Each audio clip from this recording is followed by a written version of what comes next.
So yan, good morning sa inyo lahat dyan. This is Kuya Sen. Welcome to my vlog. At nandito tayo ngayon sa Quezon City Circle. At ating muling i-update itong ginagawa nilang MRT7 Quezon City Circle dito sa Maya, Quezon City. So ito na po yung station ng MRT7 na kanilang ginagawa. So nasisilip natin dyan, no?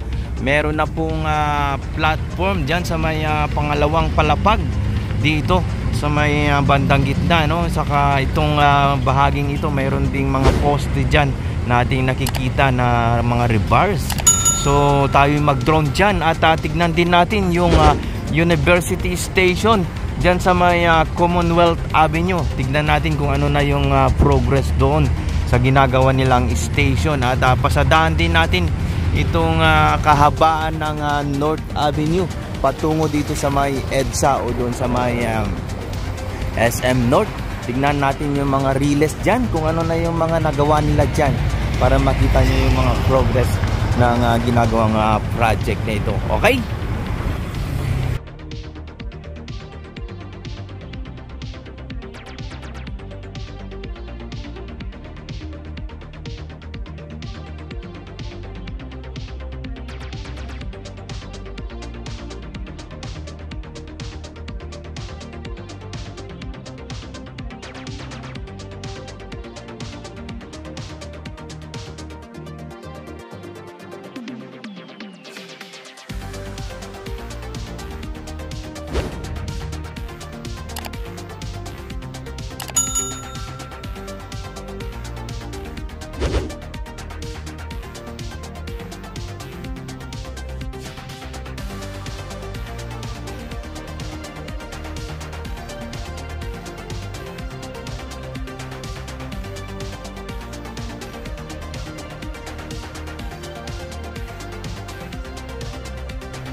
So andito po tayo ngayon sa kabahan ng North Avenue. So ang nakikita nyo, yan na po yung MRT7 North Avenue Station. Itong ginagawa nila dyan.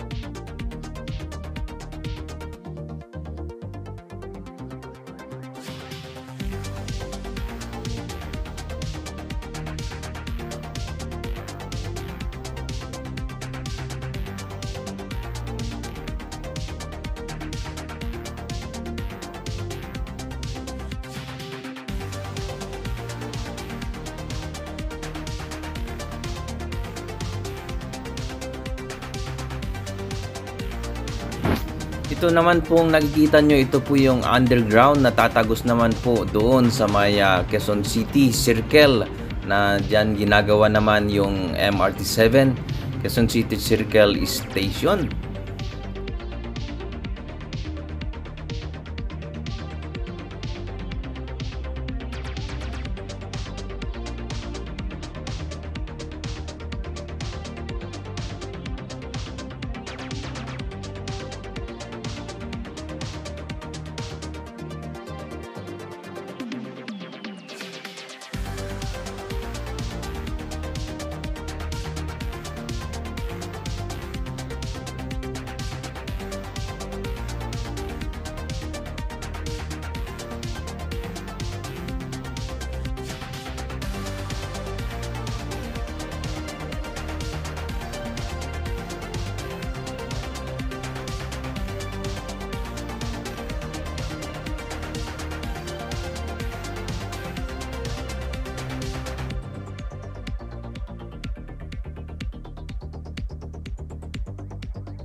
So ito na po yung Quezon City Circle Station at nakikita nyo po yung nasa gitna, no?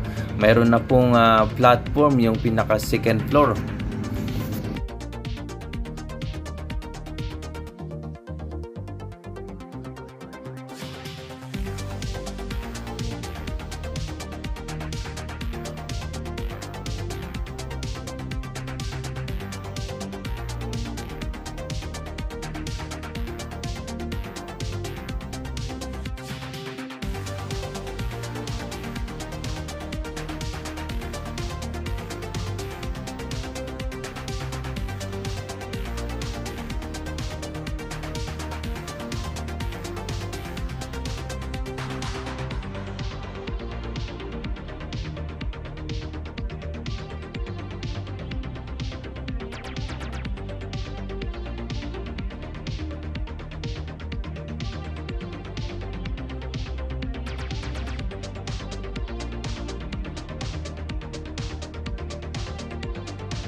So yan, punta naman natin itong ginagawa nilang University Station along Commonwealth Avenue. So ito na po yung Commonwealth Avenue. Patungo po yan ng north yan. So yung nakita nyong kalsada dyan sa may kanan, ayan naman po yung gateway ng University of the Philippines. So ito na po yung MRT-7 University Station at ito na po yung progress na kanilang nagawa dito sa station na ito.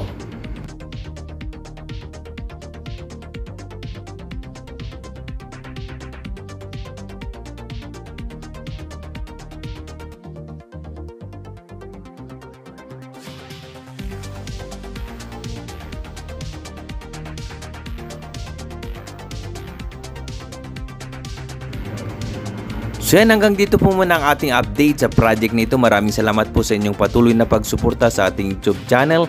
At sa mga bago pa lang dyan na hindi pa po nakapag-subscribe, please click subscribe para ma-update kayo tuwing may bago tayong upload. Maraming salamat po muli. God bless!